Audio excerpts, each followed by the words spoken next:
Hello दोस्तों, स्वागत है आपका सिलेक्शन रूट में। आज हम इस वीडियो में पेट 2023 के लिए करंट अफेयर देखने वाले हैं। दोस्तों, ये करंट अफेयर जो हैं अक्टूबर महीने में जो पेट के एग्ज़ाम होंगे इस महीने के लास्ट में, हमारे पास कम से कम 20 से 22 दिन का समय ही सिर्फ शेष बचा है। तो इस वीडियो में हम करंट अफेयर जो देखेंगे वो क्रॉनिकल मैगजीन जो आती है, एक क्रॉनिकल मैगजीन बहुत पहले से हम लोग पढ़ते आ रहे हैं। क्रॉनिकल मैगजीन ये यूपी के एग्ज़ाम के लिए बहुत हेल्पफुल होते हैं। दरअसल हम इस मैगज़ीन को अब दरकिनार करते जा रहे हैं। इस मैगज़ीन की उपयोगिता समझ नहीं रहे हैं कि इस मैगज़ीन की उपयोगिता कितनी है। आज हम इसी मैगज़ीन के 50 से प्लस क्वेश्चन हम देखेंगे जो एग्ज़ाम के लिए बहुत इंपॉर्टेंट होते हैं। और क्वेश्चन हमेशा यहीं से पूछे जाते हैं फ्रेंड। आज हम इसी मैगज़ीन का क्वेश्चन कवर करेंगे। इसमें 50 MCQ जो है इस मैगज़ीन के लास्ट में दिए रहते हैं। तो हम अभी जनवरी से स्टार्ट कर रहे हैं और जनवरी से लेकर के हम आपका अक्टूबर माह तक देखेंगे। अक्टूबर 8 महीने का देखेंगे। इसमें 8 से 9 महीने हो जाएंगे आपके। 9 महीने तक का इसमें करंट देखेंगे। तो 50 के हिसाब से करेंगे तो 9 पचे 45 करीब आपका हो जाएगा।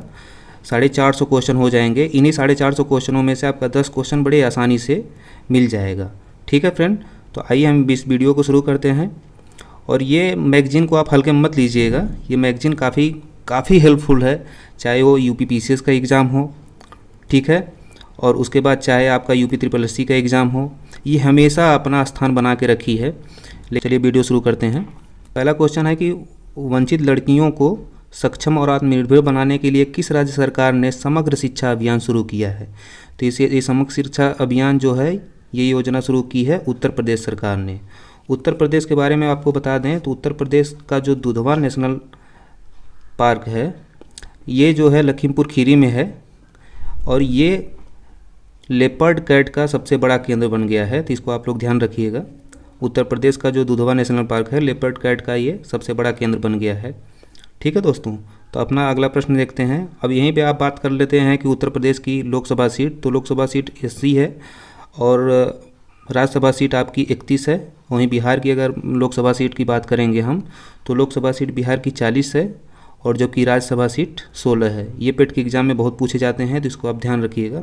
और मध्य प्रदेश का राज्यसभा का सीट जो है आपका 11 है और लोकसभा सीट 29 है। इसको याद रखिएगा आप लोग। और राजस्थान की बात करें तो राजस्थान में राज्यसभा की सीट आपका 11 है और दोस्तों वहीं लोकसभा की बात करें तो लोकसभा की सीट 25 है। तो आइए दोस्तों हम अपना नेक्स्ट क्वेश्चन देखते हैं। नेक्स्ट क्वेश्चन है हमारा कि हाल ही में इंडिया ओपन बैडमिंटन चैंपियनशिप के पुरुष एकल का टाइटल किसने जीता है? तो इसका हो जाएगा कुनलावुत वितिदर्शन। इसका हमारा तीसरा ऑप्शन सही हो जाएगा, कुनलावुत वितिदर्शन। आइए दोस्तों अब अगला प्रश्न देखते हैं हम। अगला प्रश्न है हमारा कि पहला भारतीय स्टैक डेवलपर सम्मेलन किस राज्य या केंद्र शासित प्रदेश में आयोजित किया गया है? तो पहले हम इसको जान लेते हैं। ये स्टैक डेवलपर की बात हम करते हैं तो ये जो आप एप्लीकेशन या साइट जो डेवलप करते हैं उनके लिए स्टैक डेवलपर की बात की जाती है। इसका जो है इसका सम्मेलन हमारा आयोजित किया गया था नई दिल्ली में। इसका सम्मेलन जो है नई दिल्ली में आयोजित किया गया था। आइए अगला प्रश्न देखते हैं। तो अगला प्रश्न हमारा है कि प्रधानमंत्री राष्ट्रीय बाल पुरस्कार 2023 से कितने बच्चों को सम्मानित किया गया है? तो ये हमारा आंसर हो जाएगा 11। इन 11 में से आप देखेंगे तो 5 हमारी लड़कियां हैं और जो है 6 बॉयज़ हैं। ये याद रखिएगा, 5 लड़कियों और 6 लड़कों सहित इसमें 11 लोगों को राष्ट्रीय बाल पुरस्कार से सम्मानित किया गया है। ठीक है दोस्तों, अब अपना अगला प्रश्न देख लेते हैं। भारत की कौन सी ऑस्कर फिल्म में जो है ऑस्कर अवार्ड जो दिया गया है 2023 में, उसमें best documentary short subject category में नॉमिनेट हुई थी? तो इसमें हमारा हो जाएगा ऑप्शन सी सही हो जाएगा, द एलिफेंट विस्पर। ठीक है दोस्तों, इसका जो डायरेक्टर हैं वो डायरेक्टर एक फीमेल हैं, कीर्ति गोंसाल्वे इसकी जो है डायरेक्टर हैं। इसको याद रखिएगा आप लोग। ऑस्कर को ही एकेडमिक अवार्ड कहते हैं। ये 95वां था ये। ठीक है दोस्तों, तो इसको आप याद रखिएगा। छठवां प्रश्न है हमारा, भारतीय सेना ने किस देश के साथ संयुक्त प्रशिक्षण अभ्यास साइक्लोन 1 शुभारंभ किया है? तो ये हमारा हो जाएगा मिस्र। प्रश्न है हमारा कि भारत के 74वें गणतंत्र दिवस समारोह में मुख्य अतिथि के रूप में कौन थे? तो इसमें सी ऑप्शन सही हो जाएगा, अब्दुल फतेह अल सीसी, ये जो मिस्र के राष्ट्रपति थे। ठीक है दोस्तों, अब इसको ध्यान रखिएगा। 8वां हमारा प्रश्न है, लुइज इनासियो लूला डी सिल्वा हाल ही में किस देश के राष्ट्रपति के रूप में कार्यभार संभाले हैं? तो ब्राज़ील हो जाएगा। हमारा अगला प्रश्न है, CMIE की नवीनतम रिपोर्ट के अनुसार किस राज्य ने दिसंबर 2022 में राज्यों में सबसे अधिक बेरोजगारी दर दर्ज की है? तो CMI क्या होता है? सेंटर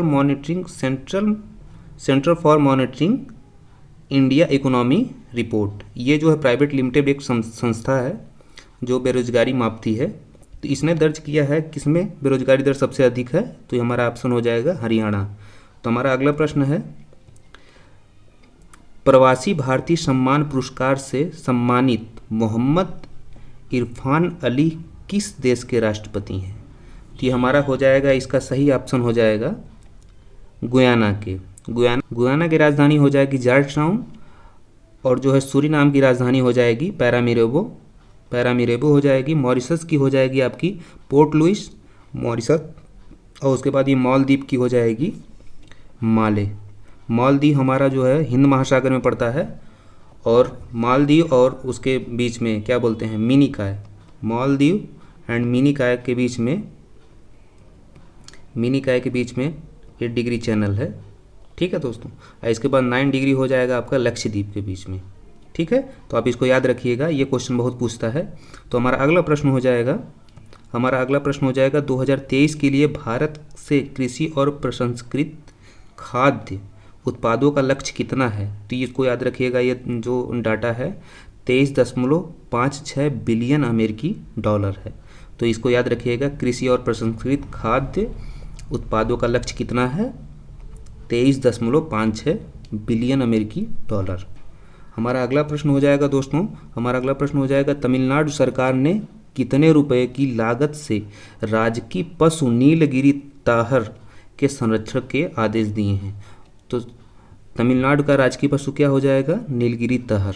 इसके लिए इन्होंने 25.14 करोड़ रुपए का आदेश जारी किया है इनकी सुरक्षा के लिए। ठीक है दोस्तों, तो हमारा अगला प्रश्न हो जाएगा, अब यहीं पे बात कर लेते हैं तमिलनाडु के लोकसभा की बात कर लेते हैं। लोकसभा की सीट कितनी है तमिलनाडु में? तो लोकसभा की सीट 39 है। ठीक है दोस्तों, 39 है। और यहीं पे राज्यसभा की सीट कितनी है तमिलनाडु में? तो 18 है, जो कि तीसरे नंबर पे है। पहले नंबर पे आपका हो जाएगा यूपी, यहाँ पे 31 सीट है, और दूसरे नंबर पे आपका है महाराष्ट्र। ठीक है दोस्तों, महाराष्ट्र में 19 सीट है। इसको याद रखिएगा आप लोग। लोकसभा सीटें और राज्यसभा सीटें हर एग्जाम में पूछी जा रही हैं, तो इसको आप लोग याद रखिएगा। हमारा 13वां प्रश्न हो जाएगा, 7800 करोड़ रुपए से अधिक लागत की डॉक्टर श्यामा प्रसाद मुखर्जी राष्ट्रीय जल और सुरक्षा संस्थान का उद्घाटन किस राज्य में किया गया है? तो ये हमारा सही ऑप्शन हो जाएगा पश्चिम बंगाल। अब आइए 14वें प्रश्न पे देख लेते हैं कि किस केंद्रीय मंत्रालय ने प्रज्वला चैलेंज लॉन्च किया है? प्रज्वला चैलेंज किस मंत्रालय लॉन्च किया है? तो हमारा हो जाएगा ग्रामीण विकास मंत्रालय ने। इसके मंत्री कौन है? नरेंद्र सिंह तोमर। ठीक है दोस्तों, ग्रामीण विकास मंत्रालय ने ही प्रज्वला चैलेंज लॉन्च किया है। इसको याद रखिएगा आप लोग। किस देश ने 1 जनवरी 2023 के यूरोपीय संघ परिषद की अध्यक्षता संभाली है? तो इसका सही ऑप्शन क्या हो जाएगा? स्वीडन ने ही संभाली है अध्यक्षता। ठीक है दोस्तों, यूरोपीय संघ की बात करें तो यूरोपीय संघ का मुख्यालय जो है आपका बेल्जियम की राजधानी ब्रुसेल्स में है। ठीक है दोस्तों, आप इसको याद रखिएगा। अब यहीं पे बात कर लेते हैं फिनलैंड, नॉर्वे, ये सब जो देश हैं, फिनलैंड, नॉर्वे, स्वीडन, ये जो हैं आपकी बाल्टिक सी के पास में है। ठीक है, बाल्टिक सी जो है उसके किनारे पे है फिनलैंड, नॉर्वे। ठीक है दोस्तों, हम अपना अगला प्रश्न देखते हैं। हमारा अगला प्रश्न है, सरकार ने देश भर में आयुष्मान भारत स्वास्थ्य और कल्याण केंद्र शुरू करने का लक्ष्य हासिल किया है। सरकार ने देश भर में आयुष्मान भारत स्वास्थ्य और कल्याण केंद्र शुरू करने का लक्ष्य हासिल किया है। इन्होंने एक क्वेश्चन पूछ रहा है कि इन्होंने कितना लक्ष्य हासिल किया है? तो हो जाएगा 1.5 लाख। इसको याद रखिएगा आप लोग। आयुष्मान भारत जो है योजना बहुत चर्चा में है, तो इससे क्वेश्चन पूछे जा रहे हैं लगातार। हमारा अगला प्रश्न हो जाएगा, किस खिलाड़ी ने वर्ल्ड रैपिड और वर्ल्ड ब्लिट्ज शतरंज खिताब दोनों जीते हैं? तो हमारा क्या हो जाएगा? Magnus Carlsen. मैग्नस कार्लसन हमारा सही ऑप्शन हो जाएगा। हमारा 18वां प्रश्न है, किस संस्था ने statistical table relating to banks India जारी की है? किस संस्था ने statistical tables relating to bank India जारी की है? ये हमारा हो जाएगा भारतीय रिजर्व बैंक, आरबीआई। आरबीआई की स्थापना कब हुई थी? 1935 में। इसको आप याद रखिएगा। इसके जो आरबीआई के गवर्नर हैं शक्तिकांत दास है, शक्तिकांत दास। ठीक है, इसको आप लोग याद रखिएगा। हमारा अगला प्रश्न दोस्तों, हमारा अगला प्रश्न है 19, विश्व के सबसे बड़े ओपन एयर थिएटर धनु यात्रा उत्सव जो है किस राज्य में मनाया गया? धनु यात्रा उत्सव किस राज्य में आयोजित किया गया? तो हमारा ऑप्शन हो जाएगा डी। दोस्तों हमारा अगला प्रश्न है, मुख्यमंत्री वृक्ष संपदा योजना का आरंभ किस राज्य सरकार के द्वारा किया गया है? तो हमारा ऑप्शन हो जाएगा छत्तीसगढ़। छत्तीसगढ़ राज्य सरकार ने मुख्यमंत्री वृक्ष संपदा योजना शुरू किया है। हमारा अगला प्रश्न हो जाएगा दोस्तों, हमारा अगला प्रश्न है, भारत में पहली बार झुग्गी मुक्त राज्य बनने का महत्वाकांक्षी लक्ष्य किस राज्य सरकार ने प्राप्त किया है? तो इसका हो जाएगा उड़ीसा। उड़ीसा राज्य ने झुग्गी मुक्त राज्य बनने की महत्वाकांक्षी लक्ष्य हासिल किया है। इसको याद रखिएगा आप लोग। दोस्तों हमारा अगला प्रश्न हो जाएगा, महिला सशक्तिकरण के साथ सतत विकास के लिए विज्ञान और प्रौद्योगिकी। महिला सशक्तिकरण के साथ सतत विकास के लिए विज्ञान और प्रौद्योगिकी विषय पर भारतीय विज्ञान कांग्रेस 2023 में कहाँ आयोजित किया गया था? तो इसका सही ऑप्शन हो जाएगा, हमारा सही ऑप्शन हो जाएगा नागपुर। भारतीय विज्ञान कांग्रेस का आयोजन कहाँ किया गया था? नागपुर में। नागपुर हमारा कहाँ पड़ता है? मध्य प्रदेश, महाराष्ट्र में। हमारा अगला प्रश्न है, प्रवासी भारतीय दिवस जो कि 9 जनवरी को होता है, हमने शुरू में भी बताया था। प्रवासी भारतीय दिवस के अवसर पर भारत किस देश के साथ मिलकर यंग प्रोफेशनल स्कीम लॉन्च किया है? यंग प्रोफेशनल स्कीम किसके साथ लॉन्च किया है? ब्रिटेन के साथ। ठीक है दोस्तों, आप इसको याद रखिएगा। हमारा अगला प्रश्न हो जाएगा, ग्लोबल इन्वेस्टर समिति ग्लोबल इन्वेस्टर समिति का 7वां संस्करण जो है कहाँ आयोजित किया गया था? तो ग्लोबल इन्वेस्टर समिति का 7वां संस्करण आपका इंदौर में आयोजित किया गया था। इंदौर जो है स्वच्छ शहर का इसको खिताब मिला हुआ है। ठीक है दोस्तों, आप इसको याद रखिएगा। इन्वेस्टर समिति कहाँ हुई थी? हमारी 7वीं जो है इंदौर में। हमारा अगला प्रश्न हो जाएगा, अगला प्रश्न है हमारा, centre for monitoring India economy जो है CMI जो है ये प्राइवेट लिमिटेड संस्था है, जो कि इसके अनुसार गुजरात के घरेलू और विदेशी दोनों निगमों से नए निवेश को आकर्षित करने में शीर्ष राज्य कौन सा है? तो इसका हो जाएगा गुजरात। इसमें ऑप्शन में ही बता दिया था, इसमें प्रश्न में ही गुजरात की चर्चा कर दी गई थी। ठीक है दोस्तों, तो ये हमारा हो जाएगा क्या? आपका गुजरात। हमारा अगला प्रश्न है, मैं कह रहा है कि सीमा सड़क संगठन बॉर्डर रोड ऑर्गेनाइजेशन में विदेशी असाइनमेंट पर तैनात होने वाली पहली वायुसेना में पहली महिला ऑफिसर के नाम कौन है? मतलब जो सीमा सड़क संगठन है उसमें विदेशी असाइनमेंट पर तैनात होने वाली पहली वायुसेना में महिला अफसर कौन बनी हैं? तो ये हमारी कौन हो जाएंगी? सुरभि जखमोला। ठीक है, आप इसको याद रखिएगा, सुरभि जखमोला। ठीक है दोस्तों, हमारा अगला प्रश्न हो जाएगा, हमारा अगला प्रश्न नंबर है 27, देश का नंबर 1 पुलिस स्टेशन के रूप में किसे पुरस्कृत किया गया है? देश का नंबर 1 पुलिस स्टेशन कौन सा है? उड़ीसा का अस्का पुलिस थाना जो है आपका देश का नंबर 1 पुलिस स्टेशन बना है 2023 में। ठीक है दोस्तों, अब हमारा जो है 28वां प्रश्न हो जाएगा, किस राज्य में सामाजिक और भावनात्मक शिक्षा को बढ़ावा देने के लिए सहर्ष विशेष शिक्षा कार्यक्रम शुरू किया गया है? तो सहर्ष विशेष शिक्षा कार्यक्रम कहाँ शुरू किया गया है? त्रिपुरा। त्रिपुरा की बात कर लें तो त्रिपुरा में हमारा जो है राज्यसभा की सीट कितनी है? 1 हो जाएगी, और लोकसभा की सीट कितनी हो जाएगी, 2। ठीक है, वहीं बात अगर मणिपुर की करें तो मणिपुर में भी लोकसभा की 1 सीट है, जबकि आपकी मणिपुर में राज्यसभा की सीट 1 है दोस्तों और लोकसभा की 2 सीट है। ठीक है, मेघालय की बात करें तो मेघालय में राज्यसभा की आपकी 1 सीट है। ठीक है दोस्तों, और लोकसभा की सीट आपकी 2 है। उड़ीसा की बात कर लें तो उड़ीसा में आपकी जो हो जाएगी राज्यसभा की सीट 10 हो जाएगी दोस्तों, और वहीं अगर बात कर लें हम लोकसभा की तो लोकसभा की 21 सीट है।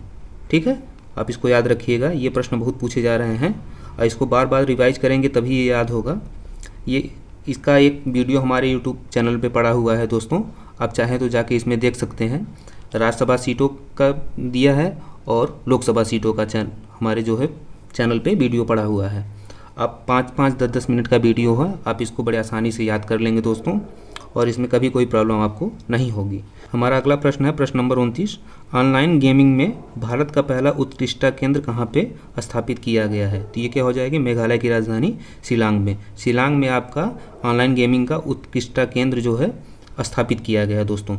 अगला प्रश्न हमारा है विश्व के पहले ताड़ पत्ते की पांडुलिपि के संग्रहालय का उद्घाटन कहाँ किया गया है? तो ये हो जाएगी केरल की राजधानी तिरुवनंतपुरम में। केरल की अगर बात करें तो केरल में हमारा राज्यसभा की सीट कितनी है, 9 है दोस्तों, और जो है राज्यसभा की सीट राज्यसभा की सीट आपकी 9 है और लोकसभा की सीट आपकी 20 है। ठीक है दोस्तों, आप इसको याद रखिएगा। हमारा अगला प्रश्न हो जाएगा प्रश्न नंबर 31। कुमार पोस्ट सियाचिन में सक्रिय रूप से तैनात होने वाली पहली महिला अधिकारी कौन बनी है? तो आपके जहन में आएगा कुमार पोस्ट क्या है, तो कुमार पोस्ट सियाचिन में एक स्थान है। ठीक है, ये कुमार पोस्ट जो हम नाम रखे हैं, ये नाम जो है आपका रखा गया है नरेंद्र बुल कुमार, एक कर्नल थे नरेंद्र बुल कुमार, उन्हीं के नाम पे रखा गया है कुमार पोस्ट। तो कुमार पोस्ट सियाचिन में एक स्थान है। उस ऊंचाई पर तैनात होने वाली पहली महिला अधिकारी हैं शिवा चौहान। ठीक है दोस्तों, तो शिवा चौहान आप लोग याद रखिएगा। और ये तो सुरभि जखमोला आपको पता है BRO संगठन में है। ठीक है, हमारा अगला प्रश्न हो जाएगा प्रसार भारती ने किस देश की राष्ट्रीय मीडिया प्राधिकरण के साथ एक समझौता ज्ञापन हस्ताक्षर किया है? तो ये हमारा किसके साथ किया है, इन्होंने किया है प्रसार भारती ने मिस्र के साथ। ठीक है, मिस्र। और प्रसार भारती की बात करें तो प्रसार भारती की स्थापना जो है 1997 में की गई थी। ये प्रसार भारती अधिनियम 1990 का है, इसी के तहत प्रसार भारती की स्थापना की गई थी। ठीक है, इसके अध्यक्ष जो कौन है, शशि शेखर वेम्पति हैं, शशि शेखर वेम्पति। ठीक है, आप लोग इसको याद रखिएगा, ये बहुत पूछता है। हमारा अगला प्रश्न है 95वें एकेडमी अवार्ड, जिसको ऑस्कर पुरस्कार बोलते हैं, में किस भारतीय डॉक्यूमेंट्री फिल्म को डॉक्यूमेंट्री शॉर्ट सब्जेक्ट कैटेगरी में नॉमिनेट की गई है? तो ये क्या हो जाएगा, द एलिफेंट विस्पर। ठीक है दोस्तों, इसने जीत भी लिया है ये। और हमारा अगला प्रश्न हो जाएगा प्रश्न नंबर 34। भारत और फ्रांस के बीच कौन सा द्विपक्षीय नौसैन्य अभ्यास का 21वां संस्करण जो है पश्चिमी तट, यानी आपका ये अरब सी की बात कर रहा है, पश्चिमी तट अरब सी में आयोजित किया गया है? तो क्या हो जाएगा, वरुण। वीर गार्जियन हम किसके साथ करते हैं, वीर गार्जियन करते हैं जापान के साथ, और धर्मा गार्जियन भी जापान के साथ ही करते हैं। तो इसको याद रखिएगा, वीर गार्जियन जो वरुण है हमारा फ्रांस के साथ करते हैं, और तरकश जो है हम USA के साथ करते हैं। ठीक है, और ये जो है मारेक्स जो है ये USA और श्रीलंका करते हैं आपस में। ठीक है दोस्तों, तो इससे हमारा कोई मतलब नहीं है, इन्हीं से है। वरुण फ्रांस के साथ होता है, तरकस USA के साथ होता है, वीर गार्जियन और धर्मा गार्जियन जो है हम जापान के साथ करते हैं। ठीक है, इसको याद रखिएगा आप लोग। हमारा अगला प्रश्न है दोस्तों प्रश्न नंबर 35। प्रश्न नंबर 35 में कहा गया है कि वर्ष 2022 का मिस यूनिवर्स का खिताब किसने जीता है? तो मिस यूनिवर्स का खिताब किसने जीता है, ये हो जाएगी आरबोनी हो जाएंगी गैब्रियल। ठीक है दोस्तों, इसमें ये जो है अमेंडा डूडामेल जो है ये 2nd नंबर पे थी, और जो है एंड्रिया मार्टिनेज ये आपकी 3rd नंबर पे थी। ठीक है, दीपिका राय जो है भारत की तरफ से रिप्रेजेंट की थी। और 2021 का खिताब किसने जीता था, 2021 का खिताब भारतीय ने जीता था, हरनाज संधू ने। ठीक है दोस्तों, हरनाज संधू ये जो है तीसरी मिस यूनिवर्स विजेता हैं भारत की तरफ से। इसके पहले आपकी जीती हैं 1994 में सुष्मिता सेन जीती हैं। ठीक है दोस्तों, सुष्मिता सेन जीती हैं। और जो है आपका 2000 में जीती थी लारा दत्ता। ठीक है, लारा दत्ता, इन्होंने जीता है। अब तक 3 लोगों ने मिस यूनिवर्स का खिताब जीता है। ठीक है दोस्तों, इसको याद रखिएगा आप लोग। और हमारा अगला प्रश्न है प्रश्न नंबर 36। G20 की वित्तीय समावेशन पर वैश्विक भागीदारी की पहली बैठक कहाँ आयोजित की गई थी? तो ये आयोजित की गई थी कोलकाता में। ठीक है, आप इसको याद रखिएगा। 37वां प्रश्न हो जाएगा 37 नंबर, प्रश्न नंबर 37। भारतीय तटरक्षक बल कोस्ट गार्ड, जिसको कोस्ट गार्ड बोलते हैं, भारतीय तटरक्षक बल में किस नया स्वदेशी गश्ती जहाज को शामिल किया गया है? तो ये जहाज का नाम क्या है? कमला देवी। ठीक है, कमला देवी गश्ती जहाज को भारतीय तटरक्षक बल में शामिल किया गया है। हमारा अगला प्रश्न हो जाएगा दोस्तों प्रश्न नंबर 38। किस राज्य सरकार ने महत्वाकांक्षी परियोजना स्कूल ऑफ एमिनेंस की शुरुआत की है? तो ये सरकार कौन सी हो जाएगी? पंजाब सरकार ने। पंजाब में किसकी सरकार है? आम आदमी पार्टी की। इसके मुख्यमंत्री हैं भगवंत मान। ठीक है दोस्तों, भगवंत मान इसके मुख्यमंत्री हैं यहाँ के, पंजाब के। आप लोग याद रखिएगा। हमारा 39वां प्रश्न है फ्रेंडशिप पाइपलाइन के माध्यम से किस देश को डीजल की आपूर्ति करेगा? भारत जो है फ्रेंडशिप पाइपलाइन के माध्यम से किस देश को डीजल की आपूर्ति करेगा? तो हमारा ऑप्शन क्या हो जाएगा? बी ऑप्शन, यानी बांग्लादेश को। हमारा 40वां क्वेश्चन है भारत का पहला 3X platform wind turbine generator किस राज्य में स्थापित किया जा रहा है? 3X platform wind turbine generator हमारा स्थापित किया जा रहा है कर्नाटक में। कर्नाटक का क्या हो जाएगा? कर्नाटक में आपकी लोकसभा की सीट कितनी है? लोकसभा की सीट आपकी कर्नाटक में है 28, और राज्यसभा की सीट कितनी है? 12। आप इसको याद रखिएगा दोस्तों। लोकसभा राज्यसभा की सीट पे मैं इसलिए ज़्यादा जोर दे रहा हूँ क्योंकि यहाँ से प्रश्न पूछे जाते हैं दोस्तों, और हमेशा प्रश्न पूछे जा रहे हैं। आप इसको याद रखिएगा। राज्यसभा की सीट कितनी है राजस्थान में? राजस्थान में राज्यसभा की सीट आपकी है 10, और राजस्थान में लोकसभा की सीट कितनी है? 25। ठीक है दोस्तों, गुजरात में लोकसभा की सीट कितनी है? 26, और वहीं पे राज्यसभा की सीट की बात करें तो राज्यसभा की सीट है 11। आंध्र प्रदेश में लोकसभा की सीट कितनी है? 25, और राज्यसभा की सीट कितनी है? 11। आप इसको याद रखिएगा। आंध्र प्रदेश से जब तेलंगाना अलग हुआ तो तेलंगाना में लोकसभा की सीट हो गई थी 17, और राज्यसभा की सीट हो गई है तेलंगाना में 7। इसको आप लोग याद रखिएगा। हमारा अगला प्रश्न हो जाएगा बक्सावा हीरा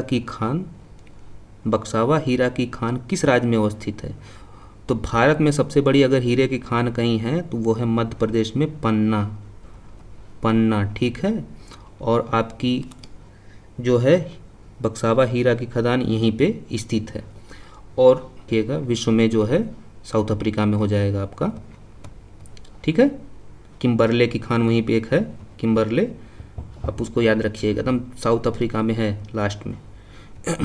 हमारा अगला प्रश्न हो जाएगा प्रश्न नंबर 42।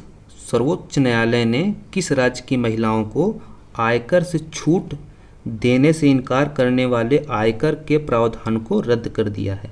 यानी सर्वोच्च न्यायालय ने उस राज्य की महिलाओं को जो आयकर में छूट देने से इनकार कर रही थी, आयकर प्रावधान, उसको रद्द कर दिया है। तो ये किस राज्य है? सिक्किम की महिलाओं को आयकर विभाग जो है छूट देने से इनकार कर रहा था, वहाँ का प्रावधान, तो उस प्रावधान को ही रद्द कर दिया है सुप्रीम कोर्ट ने। सार्वजनिक क्षेत्र के बैंक ने किसान पुष्पक योजना के तहत गरुड़ एरोस्पेस के साथ भागीदारी की है। तो ये बैंक हो जाएगा यूनियन बैंक। ठीक है दोस्तों, यूनियन बैंक एक गवर्नमेंट बैंक है। उसके बाद हमारा 44वां प्रश्न है किस राज्य सरकार ने साझा स्कूल बस प्रणाली और किसी प्रतिक्रिया वाहन योजना लॉन्च किया है? तो किस राज्य सरकार ने लॉन्च किया है? ये हो जाएगा मेघालय आपका पूर्वोत्तर राज्य में है।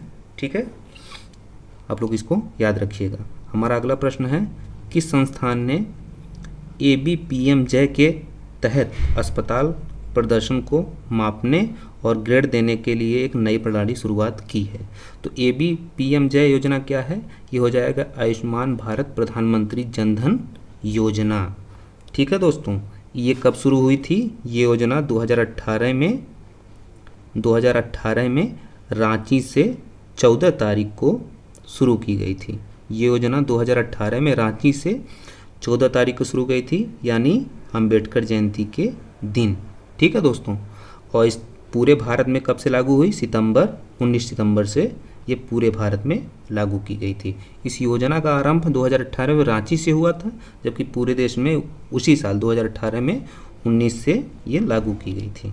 ठीक है दोस्तों, इसमें इसका ऑप्शन हो जाएगा, इसका कौन सा ऑप्शन सही हो जाएगा? स्वास्थ्य प्राधिकरण। इसी संस्था ने एक प्रदर्शन को मापने और ग्रेड देने की एक नई प्रणाली की शुरुआत की है। ठीक है, हमारा अगला प्रश्न हो जाएगा, एडिलेड इंटरनेशनल का खिताब किसने जीता है? एडिलेड इंटरनेशनल का खिताब जीता है नोवाक जोकोविच ने। ये हैं सर्बिया के खिलाड़ी। सर्बिया की राजधानी हो जाएगी बेलग्रेड। ठीक है, सर्बिया जो कि यूरोप में है। ठीक है, आप इसको याद रखिएगा। एडिलेड क्या है? एडिलेड ऑस्ट्रेलिया में एक स्थान है। ठीक है, ऑस्ट्रेलिया का एक नगर है, उसी को एडिलेड इंटरनेशनल खिताब बोलते हैं, वहीं पे एक खिताब होता है।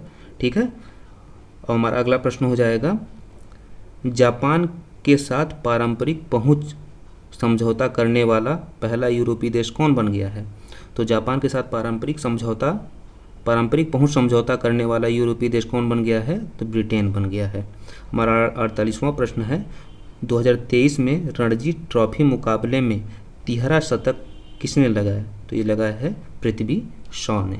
ठीक है, हमारा 49वां प्रश्न हो जाएगा, स्वदर्शन 2.0 योजना। स्वदर्शन 2.0 योजना के तहत चयनित कुमारकोम और बेपोर किस राज्य में स्थित है? मतलब स्वदेश दर्शन योजना एक पर्यटन योजना है। इसमें पूछ रहा है कि कुमारकोम और बेपोर जो स्थान है ये किस राज्य में है, जिनको स्वदेश दर्शन योजना के तहत चयन किया गया है? तो ये हो जाएंगे केरल के। केरल में यह स्थान है कुमारकोम और बेपोर। स्वदर्शन 2.0 योजना की शुरुआत जनवरी में 2023 में की गई 2.0। इसके पहले ये 2014 और 15 से ये योजना चल रही है। ठीक है, एक स्वदर्शन ये पर्यटन योजना में एक प्रसाद योजना है, आप लोग इसको भी याद रखिएगा। प्रसाद योजना भी जो है आपकी पर्यटन योजना है। हमारा 50वां प्रश्न हो जाएगा, भारत ने किस देश को एक दिवसीय मैच में 317 रनों से हराकर वर्ल्ड रिकॉर्ड बनाया? तो किसको हराकर? भारत ने किसको हराया है? श्रीलंका को हराया है। इसको याद रखिएगा, श्रीलंका को 317 रनों से हराकर एक दिवसीय मैच में वर्ल्ड रिकॉर्ड बनाया है। तो हमारा 51वां प्रश्न हो जाएगा, 51 प्रश्न नंबर, किस देश ने ऑनलाइन गोपनीयता का उल्लंघन करने पर मेटा पर 39 करोड़ यूरो का जुर्माना लगाया है? तो जुर्माना किसने लगाया है? ये लगाया है आयरलैंड ने। मेटा जो है फेसबुक की पेरेंट कंपनी हो गई है, इंस्टा की पेरेंट कंपनी हो गई है, व्हाट्सअप जो इन्हीं सब के अंतर्गत आते हैं मेटा के। फेसबुक का नाम मेटा रख दिया गया है बदल के। ठीक है दोस्तों, मार्क जकरबर्ग इसके मालिक हैं, आप लोग इसको याद रखिएगा। तो किसने ये लगाया है जुर्माना? ये लगाया है आयरलैंड की गवर्नमेंट ने। आयरलैंड सरकार ने मेटा पर लगाया है 39 करोड़ यूरो का जुर्माना लगाया है ऑनलाइन गोपनीयता का उल्लंघन करने पे। ठीक है दोस्तों, हमारा अगला प्रश्न हो जाएगा प्रश्न नंबर 52, संयुक्त राष्ट्र के 28वें जलवायु परिवर्तन सम्मेलन यानी COP28 के अध्यक्ष के तौर पर किन्हें नामित किया गया है? तो ये किन्हें नामित किया गया है? सुल्तान अहमद अल जाबिर। ये कहाँ के प्रिंस हैं? ये हैं UAE के। दुबई में आयोजित होगा COP28, इसको याद रखिएगा। COP27 कहाँ हुआ था? COP27 हुआ था शर्म एल शेख मिस्र में। ठीक है दोस्तों, तो आप इसको याद रखिएगा, ये बहुत इंपॉर्टेंट क्वेश्चन है, ये हमेशा एग्ज़ाम में यहाँ से आते हैं, इसको याद रखिएगा आप लोग। ठीक है, ये देखिए सारे प्रश्न यहीं से पूछे जाते हैं, बस ये थोड़े से हैं, आप इनको याद रखिएगा। ये कुल मिला जुला के हम आपको जनवरी से लेकर अक्टूबर तक आपका हो जाएगा अगस्त, 8-9 महीने का करंट आपको हम कराएंगे। 8 से 9 महीने, जनवरी से लेकर के यहाँ तक 8 से 9 महीने हो रहे हैं। 8 से 9 महीने मतलब प्लस प्रश्न हम करा देंगे, आप कहेंगे तो स्पीडी का भी करा देंगे। यहाँ से सारे क्वेश्चन कवर हो जाएंगे, आपको और कहीं भटकने की ज़रूरत नहीं होगी। ठीक है, ये मुश्किल से आधे घंटे या 35-40 मिनट का वीडियो होगा, आप कभी भी इसको देख सकते हैं। ठीक है, हमारा अगला प्रश्न हो जाएगा प्रश्न नंबर 53। प्रश्न नंबर 53 क्या कह रहा है? भूमाफियाओं के अतिक्रमण से मुक्त कार्रवाई, भूमाफियाओं के अतिक्रमण से मुक्त कराई गई शासकीय जमीन पर गरीब आवासी परिवारों के लिए सुराज कॉलोनी विकसित करने की योजना किस राज्य सरकार ने बनाई है? तो ये इसका सही ऑप्शन हो जाएगा आपका मध्य प्रदेश की सरकार ने।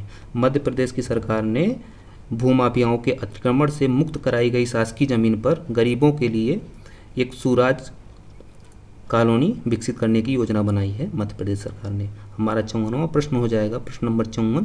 किसानों की आर्थिक सहायता के लिए रायतू बंधु योजना किस राज्य सरकार ने चलाई है? तो ये तो सबको पता है, रायतू बंधु योजना तेलंगाना सरकार ने चलाई है। तेलंगाना में हमारा हो जाएगा, आपको बताए थे कि लोकसभा का कितना है, इसमें 17 है और राज्यसभा का 7 है। आप लोग इसको याद रखिएगा। हमारा अगला प्रश्न है दोस्तों प्रश्न नंबर 55। किस राज्य सरकार ने जाति आधारित जनगणना शुरू की है? तो ये अभी चर्चा में है, बिहार ने जाति आधारित जनगणना शुरू कर दी है या करा ली है, ये तो अभी, लेकिन ये किसने शुरू की थी? बिहार सरकार ने। तो हमारा 56 प्रश्न नंबर 56 हो जाएगा, किस संस्थान ने world economic situation and prospect 2023 report जारी की है? तो ये रिपोर्ट किसने जारी की है? ये जारी की है यूएन ने, संयुक्त राष्ट्र ने। इसकी स्थापना कब हुई थी? इसकी स्थापना 26 अक्टूबर 1945 को हुई थी। ठीक है दोस्तों, इसका मुख्यालय कहाँ पे है? न्यूयॉर्क में। न्यूयॉर्क कहाँ है? अमेरिका में। ठीक है दोस्तों, ये हमारा अगला प्रश्न हो जाएगा प्रश्न नंबर 57। प्रश्न नंबर 57 है, Odessa port city. Odessa port city किस देश में स्थित है? तो ओडेसा पोर्ट सिटी आपकी यूक्रेन में है। ओडेसा पोर्ट जो है ये यूक्रेन में है।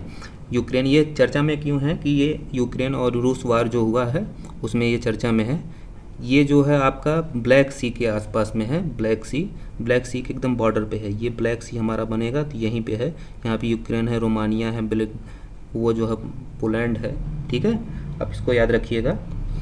यहाँ पे हमारा ये है यूक्रेन, यहाँ पे है। ठीक है, यहाँ पे तुर्कमेनिस्तान हो जाएगा। तो आप इसको याद रखिएगा, ये ब्लैक सी के बॉर्डर शेयर करती है यूक्रेन। ठीक है, तो यहीं पे है ओडेसा पोर्ट सिटी, आप इसको याद रखिएगा। हमारा प्रश्न नंबर 58 हो जाएगा। प्रश्न नंबर 58 क्या कह रहा है कि चीन के बाद ट्रेड+1 यानी T1 निपटान चक्र जो है शुरू करने वाला विश्व का दूसरा देश कौन बन गया? यानी T1 निपटान शुरू करने वाला पहला देश कौन है? चीन है। दूसरा हो जाएगा भारत। ये शेयर मार्केट से रिलेटेड एक है। ठीक है, इसको सेबी ने अभी ये किया है। ठीक है, ये निपटान किसने शुरू किया है? सेबी द्वारा शुरू किया गया है। सेबी की स्थापना कब हुई थी? 1988 में। ठीक है, ये शेयर धारकों के लिए है। ठीक है दोस्तों, प्रश्न नंबर 59 है, विश्व बैंक ने सबसे गरीब से सबसे तेजी से बढ़ते देशों में एक बनने के लिए किस देश की सराहना की है? तो इसका ऑप्शन हो जाएगा बांग्लादेश। ठीक है दोस्तों, हमारा अगला प्रश्न है, वित्त मंत्रालय के आंकड़ों के अनुसार अटल पेंशन योजना के सब्सक्राइबर का आंकड़ा 2022 में कितना पार कर गया है? ठीक, कितना पार कर गया है दोस्तों? ये पार कर गया है 10 मिलियन। ठीक है दोस्तों, हमारा अगला प्रश्न है प्रश्न नंबर 61, श्रीलंका के ऋण पुनर्गठन कार्यक्रम का समर्थन, श्रीलंका के ऋण पुनर्गठन कार्यक्रम का समर्थन करने वाला पहला देश कौन है? तो पहला देश हमारा है भारत। भारत ही इसका समर्थन कर रहा है। प्रश्न नंबर 62 हो जाएगा हमारा दोस्तों। अगला प्रश्न है प्रश्न नंबर 62, किस राज्य ने नाबालिग लड़कियों से शादी करने वाले पुरुषों को कठोर कानून के तहत कारावास की सजा देने की घोषणा की है? तो किस राज्य सरकार ने की है? तो ये हमारा हो जाएगा असम राज्य सरकार ने की है। असम में आपका राज्यसभा की सीट कितना है? लोकसभा की सीट है हमारी, राज्यसभा की सीट है 7 और लोकसभा की सीट कितनी है? 14। यानी लोकसभा का आधा कर देंगे तो आपकी राज्यसभा की सीट आ जाएगी, जो कि पूर्वोत्तर राज्यों में सबसे ज़्यादा सीट किसमें है लोकसभा राज्यसभा में? तो ये हो जाएगी हमारी असम। असम में हो जाएगा आपका लोकसभा का सीट 14 है, राज्यसभा का सीट कितना है? 7। इसको याद रखिएगा, क्योंकि यहीं पे गलती हो जाती है। पूर्वोत्तर राज्यों में बाकी में आपकी राज्यसभा की एक एक सीटें हैं, यानी 7 राज्यों में कह देंगे तो 7 राज्यों में केवल एक राज्य ऐसा है असम जिसमें 7 सीट है, बाकी लोगों में एक एक सीट है। इसको याद रखिएगा, 6 राज्यों में एक एक सीट है लोकसभा राज्यसभा की। ठीक है दोस्तों, आप लोग इसको याद रखिएगा। उसी के साथ सिक्किम में भी आपकी एक ही सीट है राज्यसभा की। सिक्किम में राज्यसभा की सीट कितनी है? एक है। लोकसभा की सीट कितनी है? एक है। केरल में राज्यसभा की सीट कितनी है? आपकी केरल में राज्यसभा की सीट हो जाएगी 20 और लोकसभा की सीट कितनी हो जाएगी? 20 और राज्यसभा की सीट हो जाएगी 9 केरल में। ठीक है। गोवा में बात करें तो गोवा में राज्यसभा की सीट कितनी है? 1 और लोकसभा की सीट कितनी है? 2 गोवा में। ठीक है। हमारा अगला प्रश्न हो जाएगा प्रश्न नंबर 63। किस केंद्रीय मंत्रालय ने सोशल मीडिया पर मशहूर हस्तियों, इन्फ्लुएंसर, वर्चुअल इन्फ्लुएंसर के लिए गाइड इंडोर्समेंट नो हाउ जारी किया है? ठीक है। तो ये किस मंत्रालय ने जारी किया है? ये हमारा आपका हो जाएगा मंत्रालय हो जाएगा उपभोक्ता मामले, खाद्य और सार्वजनिक वितरण मंत्रालय ने ये जो है गाइडलाइन जारी की है। ठीक है। हमारा अगला प्रश्न है प्रश्न नंबर 64। आईआईटी मद्रास द्वारा विकसित स्वदेशी मोबाइल ऑपरेटिंग सिस्टम का क्या नाम है? आईआईटी मद्रास ने एक मोबाइल ऑपरेटिंग सिस्टम जो है विकसित किया है, उसका नाम आपका है भार ओएस। ठीक है। ये पूरी तरह से भारतीय है, मोबाइल ऑपरेटिंग सिस्टम है, ये आईआईटी मद्रास ने इसको बनाया है। ठीक है। इसका नाम भार ओएस है। ठीक है, भार ओएस। ठीक है दोस्तों, हमारा प्रश्न नंबर 64 का आंसर हो जाएगा भार ओएस। हमारा प्रश्न नंबर 65 है। प्रश्न नंबर 65 कह रहा है कि भारत में दिसंबर 2022 में थोक मूल्य मुद्रास्फीति कितनी रही? तो ये प्रश्न, ये थोड़ा सा डाटा पुराना हो गया है, लेकिन फिर भी आप इसको याद रख लीजिएगा। ठीक है दोस्तों, ये दिसंबर माह का पूछा है। दिसंबर माह में हमारा था 4.95%। ठीक है। आप इसको नहीं भी याद रखेंगे तब भी कोई बात नहीं है, ये डाटा थोड़ा पुराना हो गया है। हमारा अगला प्रश्न नंबर 66। किस राज्य या केंद्र शासित प्रदेश की पुलिस ने साइबर कांग्रेस पहल शुरू की है? ठीक है ना, साइबर कांग्रेस पहल लॉन्च किया है किस राज्य सरकार ने? तो आपका ऑप्शन हो जाएगा तेलंगाना सरकार ने साइबर कांग्रेस पहल शुरू की है। ठीक है। हमारा अगला प्रश्न हो जाएगा प्रश्न नंबर 67। मध्य प्रदेश में कौन सा जिला अभिनव 5G उपयोग मामले की तैनाती वाला भारत का पहला जिला बन गया है? ठीक है, भारत का पहला जिला बन गया है। कौन ऐसा जिला है? तो आपका ये जिला हो जाएगा विदिशा। मध्य प्रदेश का विदिशा जिला जो है अभिनव 5G उपयोग करने के मामले में जो है भारत का पहला जिला बन गया है। ठीक है दोस्तों, हमारा अगला प्रश्न है प्रश्न नंबर 68। प्रश्न नंबर 68 क्या कह रहा है कि भारत ने किस देश के साथ राजनयिकों के प्रशिक्षण में सहयोग बढ़ाने के लिए एक समझौता ज्ञापन पर हस्ताक्षर किया है? ये जो ज्ञापन हस्ताक्षर किए जाते हैं दोस्तों, ये प्रश्न बहुत पूछे जाते हैं परीक्षा में और इस पे हम ध्यान नहीं देते हैं, तो इसको आप ध्यान दीजिएगा। ये कहा है कि भारत ने किस देश के साथ राजनयिकों के प्रशिक्षण में सहयोग बढ़ाने के लिए एक समझौता ज्ञापन पर हस्ताक्षर किया है? तो किसके साथ किया है? ये पनामा सिटी आपकी क्या हो जाएगी? ये मध्य अमेरिका का देश कह सकते हैं पनामा, जो आपका ये साउथ अमेरिका है। उसके बाद जो है ये आपका उत्तरी अमेरिका है। तो यहाँ पे दोस्तों, यहाँ पे इसी के बीच जो है पड़ता है पनामा सिटी। ठीक है। हमारा अगला प्रश्न हो जाएगा, अगला प्रश्न है किस राज्य या केंद्र शासित प्रदेश ने केंद्रों को पलायन अल्पसंख्यक का दर्जा देने का सुझाव दिया है? तो किसने दिया है ये पलायन अल्पसंख्यक का दर्जा देने का सुझाव? किस राज्य ने दिया है? तो ये दिया है दिल्ली ने। ठीक है। तो आप लोग इसको याद रखिएगा। प्रश्न नंबर हमारा 70 है और ये लास्ट प्रश्न है। भारत का पहला संविधान साक्षर जिला कौन बन गया है? तो ये क्या है? केरल का कोल्लम है। ये शॉर्ट पूछा जाएगा, ये आपका, आप लोग इसको याद रखिएगा, ये मोस्ट इम्पॉर्टेंट प्रश्न है। ठीक है, ये ज़रूर पूछा जाएगा क्योंकि ये बहुत चर्चा में था। ठीक है दोस्तों, भारत का संविधान साक्षर जिला कौन सा बन गया है? केरल का कोल्लम। ठीक है, तो ये हमारा हो गया था, ये हमारा पार्ट 1 हो गया। ऐसे आएंगे पार्ट 7 से लेके 8 तक आएंगे। इसमें 50 MCQ 50 प्लस MCQ रहेगा, इसमें आपका 70 हो गया था। ठीक है, ये मोस्ट इम्पॉर्टेंट है, ये आपके पेट के एग्ज़ाम में बहुत हेल्पफुल होंगे दोस्तों। दोस्तों उम्मीद है मुझे आप लोगों को वीडियो बहुत पसंद आई होगी। अगर वीडियो पसंद आई है तो चैनल को लाइक शेयर एंड सब्सक्राइब करिएगा दोस्तों ये मुझे आपके सपोर्ट की ज़रूरत है, क्योंकि आप लोग अगर चैनल को लाइक सब्सक्राइब और कमेंट करेंगे तो मुझे बहुत खुशी मिलेगी। आप कोई सुझाव होगा तो भी आप कमेंट में दे सकते हैं दोस्तों चैनल भले ही छोटा है लेकिन कंटेंट मेरे बहुत अच्छे हैं। हो सकता है कि थोड़ी सुविधाओं की वजह से आपको वीडियो में थोड़ी बहुत प्रॉब्लम हो जाए, तो उसके लिए आप कमेंट में कोई सुझाव हो तो दे दीजिएगा मुझे दोस्तों। आप प्लीज़ आप मेरे चैनल को थोड़ा सपोर्ट करिए, सपोर्ट करेंगे तो मुझे एक प्रोत्साहन मिलेगा और मैं और अच्छा करने की कोशिश करूँगा। उम्मीद है कि वीडियो आप लोगों को बहुत पसंद आई होगी। वीडियो में बने रहने के लिए आपका धन्यवाद। मिलते हैं अगली वीडियो में, तब तक के लिए नमस्कार। जय हिंद दोस्तों।